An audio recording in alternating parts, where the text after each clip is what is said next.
Avatar: The Last Airbender is the best animated show of all time, and the main antagonist of the show, Fire Lord Ozai, is a bad villain. But that doesn't ruin the plot in any way because he's kinda not missed as a villain. For the uninitiated, Avatar takes place in a world similar to ours. But in this world, some people are born with the ability to manipulate one of the 4 natural elements: fire, earth, water, and air. This ability is called bending. People are divided in 4 nations, each one is characterized by their element and has their own culture and territory, besides of course being home to the element's benders. The Earth Kingdom is the biggest nation in territory and their people are known by their resilience. The Water Tribe lives in the North and South Poles and are very in touch with their spiritual side. The Air Nomads have a temple in each one of the 4 cardinal points of the world and live as pacifist monks. And the Fire Nation is the pivotal point of our story. They are a powerful nation, very militarized and ruled by a monarchical figure called the Fire Lord. Also, there is this one person called the Avatar, the only one able to bend all 4 elements. Their job is to bring balance to the 4 nations, resolving conflicts and stopping battles, acting like an impartial agent of peace. The Avatar ends up being a very political figure. They also act as a bridge between the material and spiritual worlds, because if you didn't catch that yet, the spiritual world is something very real in the Avatar mythology, and the spirits have a lot of influence in the human world. Every time the Avatar dies, they reincarnate in a new body and in a new nation. They have another power called the Avatar State, some kind of trance where they connect with all their past lives, accessing all of their power and knowledge. Of course, something that powerful comes with a cost. Besides being something really hard to achieve and even harder to control, if the Avatar gets killed while in the Avatar state, the cycle will be broken and they never reincarnate, meaning the world would be left without an Avatar.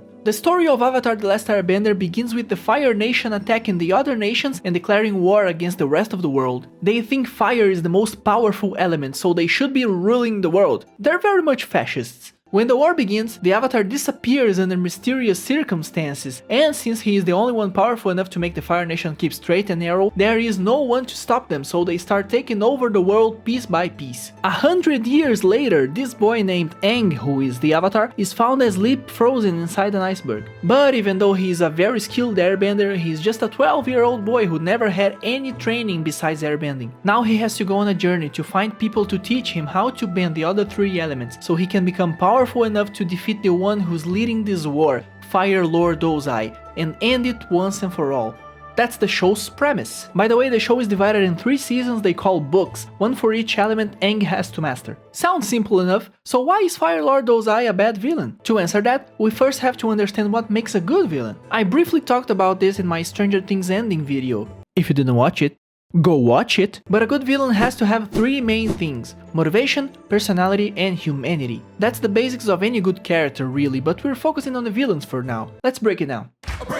Motivation is what makes the character behave in a particular way. It's what moves the character through the story. If the character don't have motivations, their actions feel unjustified, artificial, and most of the time just out of nowhere. Even if the character is not doing anything, they need a motive to do so, cause doing nothing is also a choice. That's a lesson King Bumi teaches us. That is to say, without motivation there is no story. It's very important that we, the audience, understand the character's motivation so we can understand why they do what they do. The character needs something or wants something. That's the base of motivation. But simply having any motivation is not good enough to score this point. We need a good one. Something that is somehow attached to the character's story or persona. It has to make sense. And that doesn't mean it has to be the most complex thing in the world, as long as it makes sense. Like I said, the character needs something or wants something, and there is a big difference between wants and needs. A need is something you can't live without, like food, water, and shelter. In some circumstances, it can be something much more complex than the need to survive.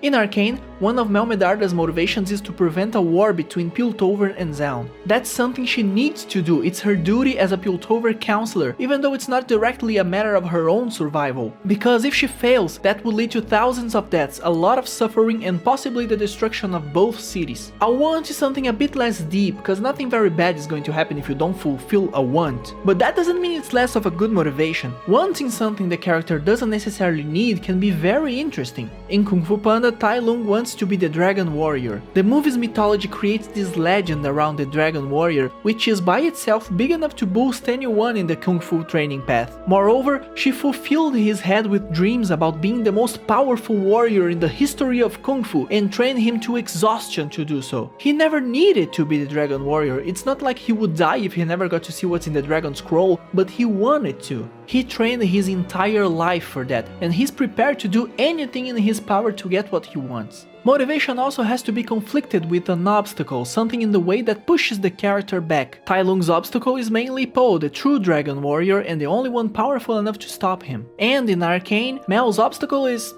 everyone. A good motivation is nothing without a good obstacle. If everything comes too easy, it feels unearned and the story kinda loses its purpose. When it comes to villains, it's the same concept, but for evil. We have to understand what motivates the character to do bad stuff. Personality is the combination of emotional and behavioral traits, is what makes the character who they are. The more unique a character's personality is, the more interesting they become. There are a lot of character archetypes in stories, like the hero, the wise old master, the princess, and so on. Making a character's personality unique is directly attached to how far away from these archetypes they go, but that doesn't mean a character that follows an archetype is not interesting, quite the opposite. There is a lot of examples of fantastic characters that falls into some archetypal traits, like Terry from Brooklyn Nine-Nine, who is a gentle giant, or Dumbledore from Harry Potter, who is a wise old master. In fact, it's almost impossible to create a character that does not fit in any archetype existing in storytelling. It is also possible to subvert that, create a character that follows exactly one archetype's checklist and still make this character the most unique thing in the world. But that's a topic for another video. If motivation is based on what the character wants or needs, personality is how they express what they want or need. And people have different ways of expressing themselves. If you have someone you deeply love in your life, you can show that by saying it with words, you can write a letter, or you can just spend time with this person, you can buy them things and so forth. Those little details shows us, as the audience, a character's personality. And maybe that doesn't apply for real people's personalities, but definitely is the case for fictional characters. Because a fictional character is part of a story, and any story has to be understood at a certain level. So the character's actions are always trying to tell us something about them. Therefore, the way a character manifests their motivation is a direct indicator of their personality.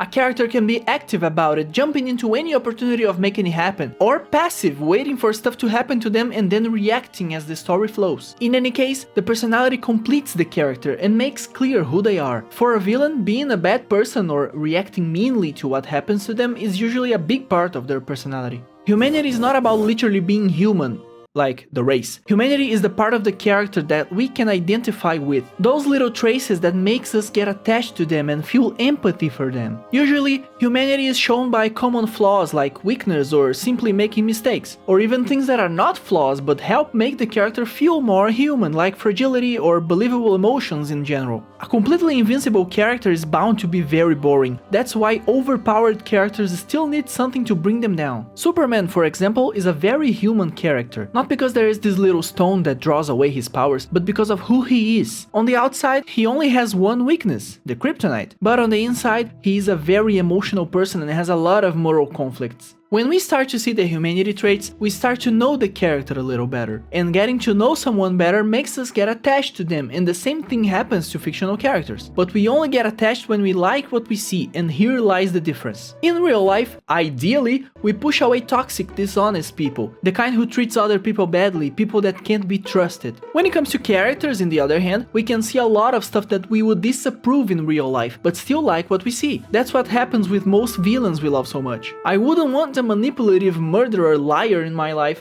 but I love Walter White as a character. Being human is a very important part of any character, and without this detail, it's very hard to get strongly attached to any character. Now we can go back to the question I didn't answer. Why is Fire Lord Ozai a bad villain? Thinking about everything I just explained, we have to fit Ozai into the categories I established for a good villain. His motivation is actually quite simple, he wants to win the war. And that's a want, not a need. But like I said, a character wanting something they don't necessarily need can be very interesting. He's the leader of a nation in times of war, of course he wants to win. Makes total sense for the context of the story and for the character. He doesn't need to conquer the world, he wasn't even the one who started this war. He could have just stopped it, brought peace to the world and whatnots. And he would still be the Fire Lord, the biggest authority in the Fire Nation, one of the most powerful political figures in the world. And might I add, one of the most powerful benders in the world. because the Fire Lord is in fact very powerful and strongly trained when it comes to firebending. But that's not what he wants. He wants to be the king of the world,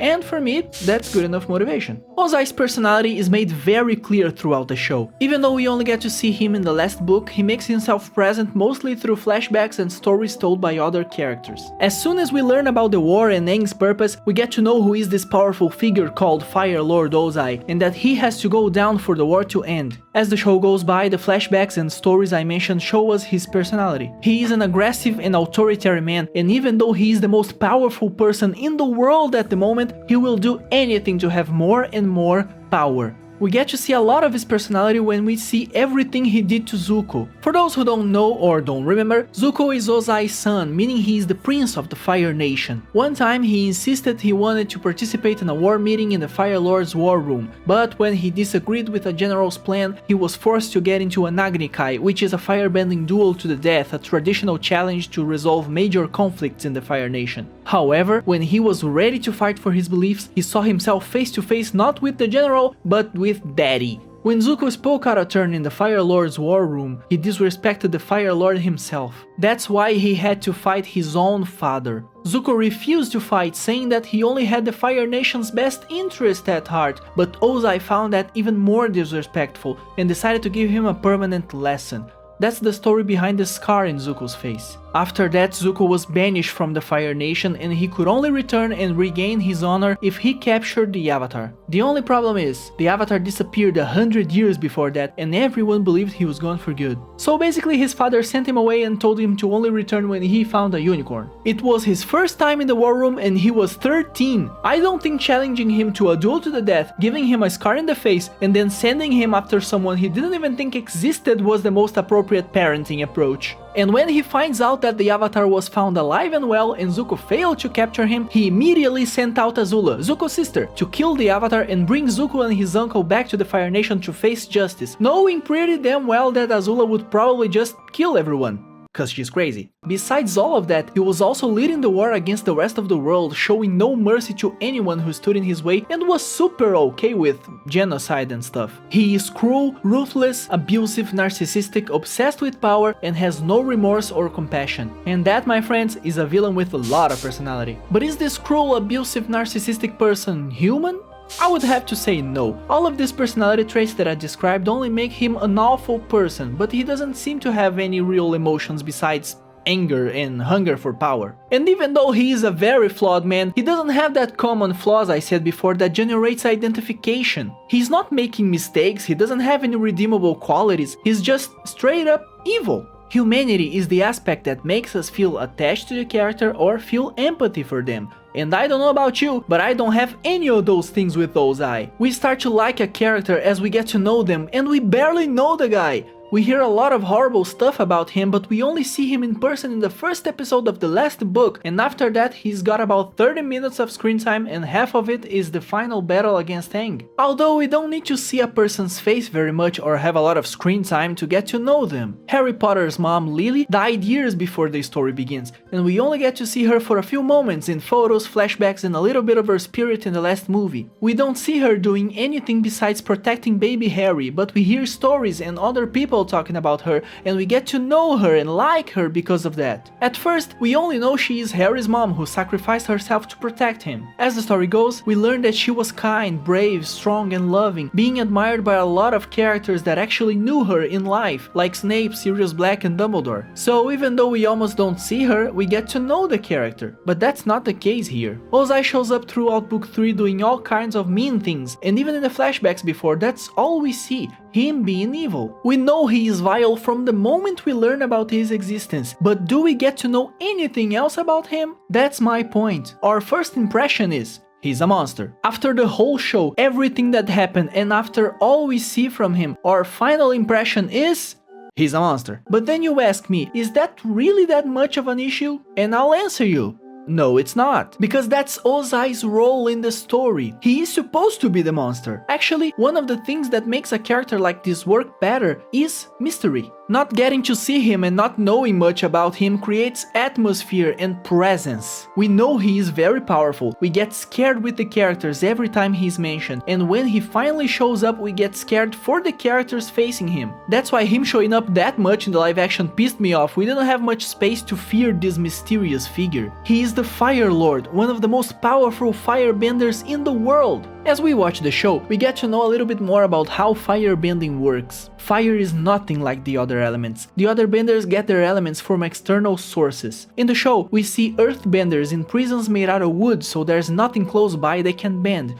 In one episode, Katara learns that she can draw water from unusual sources like plants and the air humidity. Airbenders have that easy, cause you know, there's air everywhere. Fire is nothing like that. Firebenders draw their power from the sun and their breath, meaning it's very hard to stop a firebender from using their power without making them stop breathing. The only moment we see firebenders unable to bend is during the eclipse in Book 3 episode 11, but that's an extremely rare event. And the sun is not even the actual source of the power, it's like a battery, cause the moon have the same effect on waterbenders and they still have to have water to bend. But fire comes from the inside. During Book 3, we see Zuko trying to teach Aang how to firebend and failing catastrophically because he learned the ways of the Fire Nation, so he used to draw his fire from anger and rage. It's the only way he knew despite all of Iroh's efforts. When he joined the Avatar and turned against his father, he found a new purpose and peace within himself, meaning that he didn't have that strong fire source anymore. He and Aang learned together from the Sun Warriors and the dragons themselves the true meaning of firebending. Fire is energy and life. Earth is steady and strong, water is calm and still, and air is flow and freedom.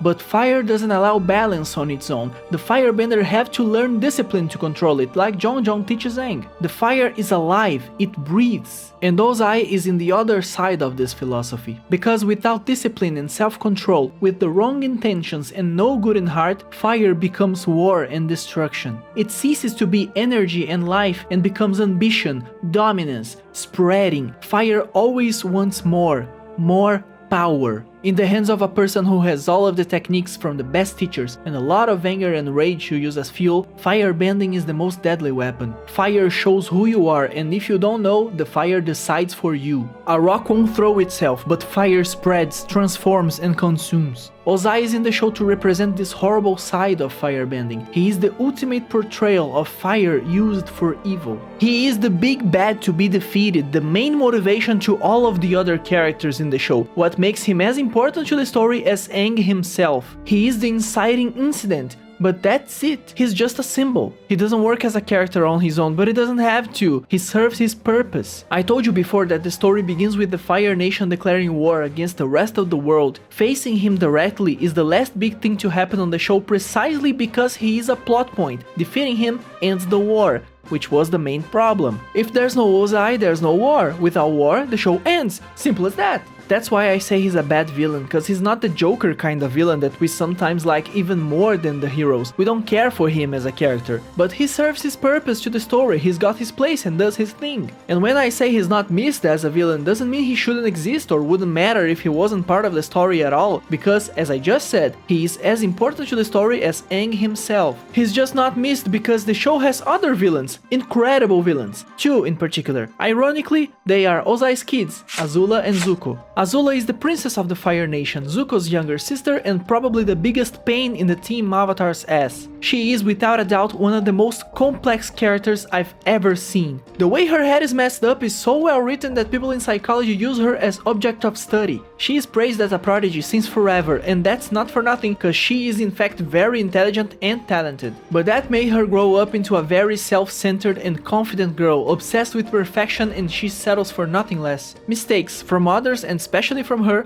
are not tolerated. As an emotionally closed off person, she rarely shows any vulnerability and has a very unique lack of empathy. Azula is very sadistic and shows little to no concern about anyone besides her father, which is the focal point of her psyche. Her entire life and everything she does is to please the Fire Lord and make him proud. He is in fact very proud of her, as she shows a lot of raw power and trains hard to become the best firebender she can even at a young age. Like I said, she is very talented, but I also said she is a huge perfectionist, so she is never satisfied, never settles. Always wants to do the next big thing to impress Ozai and fulfill the divine destiny of ruling over everybody and everything she believes she has. Even for a lunatic sociopath, she is very charismatic when she needs to be, because she is a very manipulative person. One of her ways of making herself look better for her father is by humiliating Zuko, who never showed as much potential earlier in life. Even though Zuko is older and by the end of the show is a much more skilled firebender, she is actually more powerful than him. And I'm talking about raw power. She is one of the strongest firebenders we see in the entire Avatar story. Her fire being blue is not a coincidence. It's not just to contrast with other firebenders, especially Zuko in the last Agni Kai, and even less because her name is Azula and Azul means blue in Spanish and Portuguese. From a chemical perspective, blue fire is hotter. Blue flames indicate complete combustion, meaning the fuel is being completely burned most efficiently with maximum oxygen and no waste, which releases more energy, therefore it's hotter. In a low temperature combustion, the fire's color tends to go closer to red tones, shifting to orange and yellow when it gets hotter, and finally blue when it hits maximum efficiency. So be thankful the fire in your stove is usually blue. It's the best fire you can get. Azula's fire is blue because it's literally perfect flames, burning the air completely and leaving no waste behind. The difference between her flames and other powerful firebenders is that Azula doesn't have to commit more energy to produce them. She just bends blue fire like it's nothing, which is a genius way to create visual representation of her outstanding talent and perfectionism. Also, there is this little thing she does that we call lightning bending. Lightning bending or lightning generation is a skill that is part of the firebending techniques. Even though it's very downplayed in Legend of Korra, it is an advanced and hard to master technique. Iroh said that only a select few firebenders can do it. Basically, the firebender produces electricity and guides it through their body to the arms and the fingertips, shooting lightning at a chosen direction. It is so exclusive that in The Last Airbender we only see the Fire Nation royal family doing it, more specifically Ozai, Iroh and of course Azula. Zuko was never able to learn how to generate lightning despite being very powerful and skilled. He learned how to redirect lightning, which is a technique Iroh invented and taught him, but he could never create lightning himself.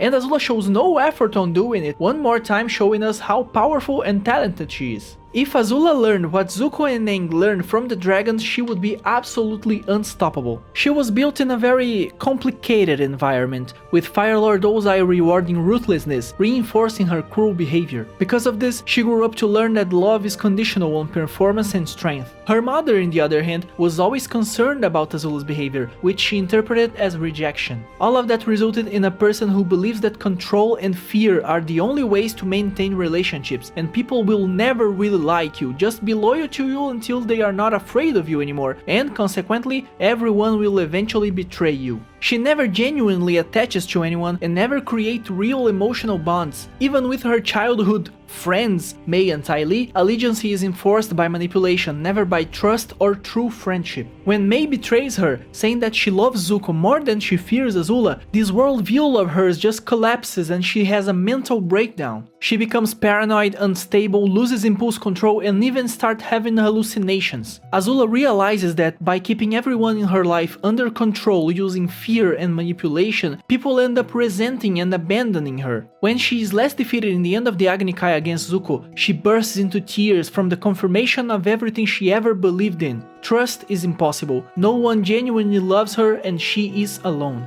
She lost. And she is lost. In this moment, you don't feel any of the negative things we felt for her during the show. It's just very sad seeing her lose her mind like that. She's a victim. I love Azula so much. She is a great character and one of my favorites of the show. I think she would be a strong candidate to my favorite if it wasn't for her brother, Zuko. When we talk about character arcs and redemption stories, Zuko always takes the first place. He is so well written and his journey throughout the show is so perfect. This traumatized teenager had no business being that much good. Zuko is the oldest child of Fire Lord Ozai and his only son, meaning that he is the rightful heir of the Fire Nation throne. Initially, he was the #1 enemy of the protagonists. He was trying to capture Aang to go back to the Fire Nation and regain his honor as Crown Prince of the Fire Nation, like I explained a while back in this video. In the first book, it's been been about 3 years since he was banished from the Fire Nation and sent after the Avatar. He strongly believes that capturing Aang is going to restore his honor and his father's approval. His uncle Iroh, Ozai's older brother, accompanies him in his travels looking for the Avatar and trains him to be a better firebender, also acting like a moral counterbalance, as he is calm, gentle, kind and patient, and Zuko is the direct opposite of all that. He is desperate, unstable, aggressive and angry all the time. It's clear from the very first moment that he has a lot of internal conflicts. Uncle Iroh's advices and this whole honor mission puts him in a position of questioning what honor really means, leading him to take some controversial actions, like disguising as the Blue Spirit to rescue Aang from a Fire Nation fortress just to try and capture him on his own all over again.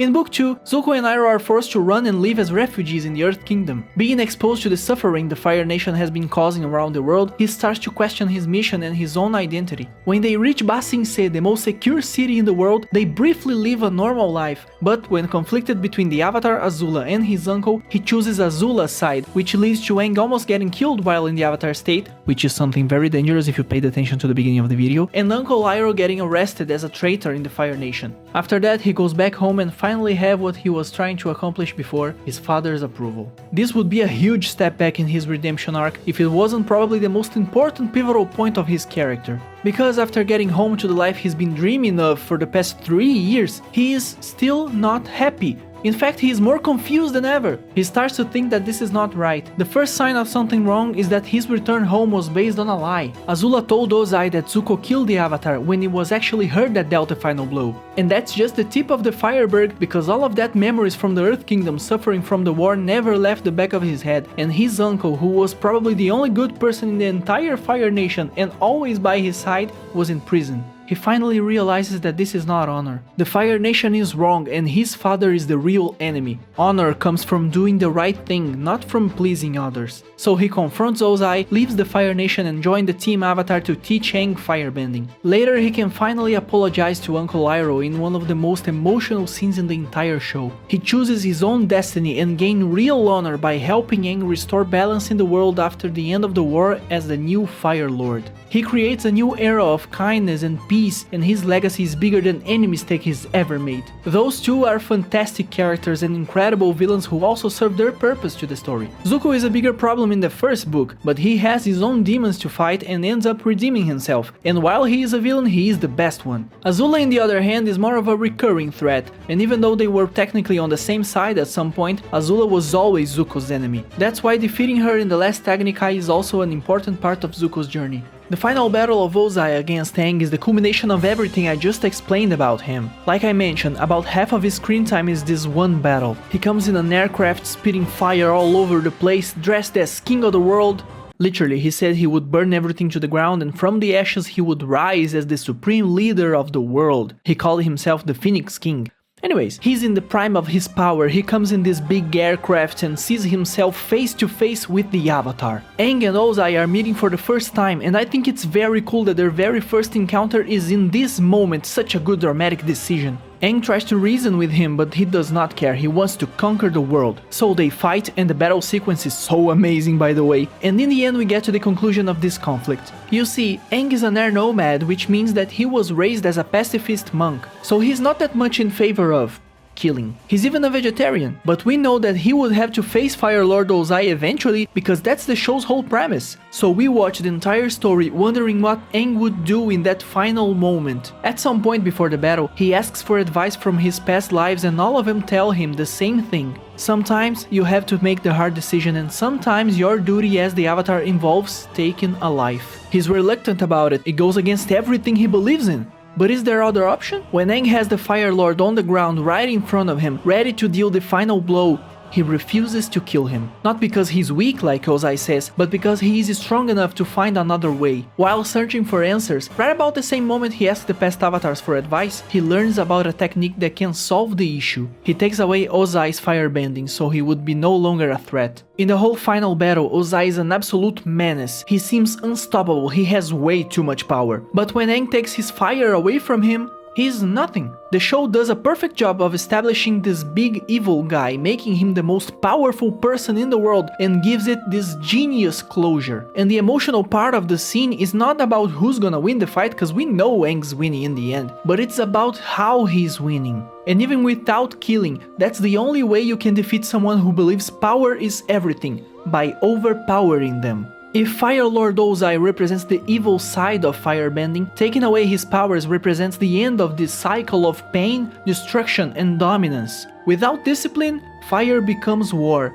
When you can't teach a man discipline, you take away his fire. That's why the Fire Lord's defeat means the end of the war, and that must have been terrifying if you think about it. Aang did not kill Ozai, but he took away everything that made him who he was. That's gotta be the most devastating thing to ever happen to him. The Fire Lord without fire. Aang really gave Ozai a sentence worse than death. Fire Lord Ozai can be the main villain to be defeated, the reason why Aang is training, and the battle we most look forward to is against him. But the amount of content we have on him is very slim, which is made up by the presence of Zuko and Azula. So in the end, even though Fire Lord Ozai is a bad villain, he is an important character who is there for a purpose, and he fulfills that purpose in a perfect way. Being a bad villain doesn't necessarily mean being bad as a villain, or even as a character. We see so little of him, but that's okay because we don't need to see anything more. He shows up in the perfect amount to work just fine as an antagonist. And that is how the best animated show can have a bad villain and still be an absolute masterpiece.